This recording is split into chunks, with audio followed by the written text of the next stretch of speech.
Dombivli एमआयडीसीच्या phase 2 मध्ये 3 मोठे स्फोट झाले। दरम्यान या स्फोटात आतापर्यंत 6 जणांचा मृत्यू झालाय तर 50 जण जखमी झाल्याची माहिती आहे। भीषण स्फोटामुळे परिसरातील अनेक घरं आणि दुकानांचं मोठं नुकसान झालंय। दरम्यान आगीवर नियंत्रण मिळवण्याचं काम अजूनही सुरूच आहे।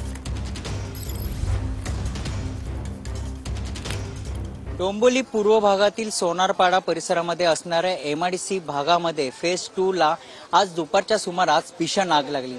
अंबर केमिकल कंपनीला ही पहिली भीषण आग लागली। त्यानंतर अंबर कंपनीमध्ये एक स्फोट झाला आणि स्फोट झाल्यानंतर बाजूला असणारे केजी केमिकल कंपनी आहे तिला देखील या आगीने झळका बसला होता। त्यानंतर ह्या केमिकल कंपनीमध्ये एकावर एक ब्लास्ट या ठिकाणी देखील झाले। तब्बल 5 ब्लास्ट, एक केजी केमिकल कंपनी आणि अंबर केमिकल अशा दोन्ही कंपनीमध्ये 5 ब्लास्ट झाले होते। मात्र ह्यामध्ये आतापर्यंत आपल्यापर्यंत माहिती आली की 50हून अधिक जण जखमी झाले आहेत।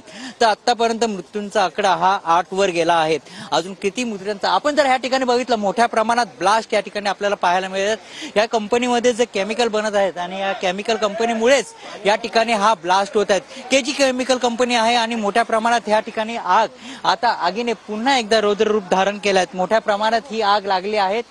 आग आपण बघितलं कशा प्रकारे ही आग पसरत आहे। आजूबाजूच्या कंपनीला देखील ह्याचा झळा बसत आहे। मोठ्या प्रमाणात ही आग आहे कारण की ह्या केजी केमिकल कंपनीमध्ये ऍसिड आणि केमिकल ह्या बनत असतात आणि त्यामुळे या ठिकाणी ही आग लागली आहे।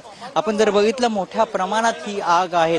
आतापर्यंत 50हून अधिक जण जखमी आहेत तर मृत्यूंचा आकडा हा देखील वाढण्याची भीती या ठिकाणी व्यक्त होत आहे। मात्र आता पोलीस असेल किंवा अग्निशमन दल आणि प्रशासन या ठिकाणी दाखल आहेत। मात्र अजून देखील आग या ठिकाणी आटोक्यात आल्याचं चित्र आपल्याला पाहायला मिळत आहे।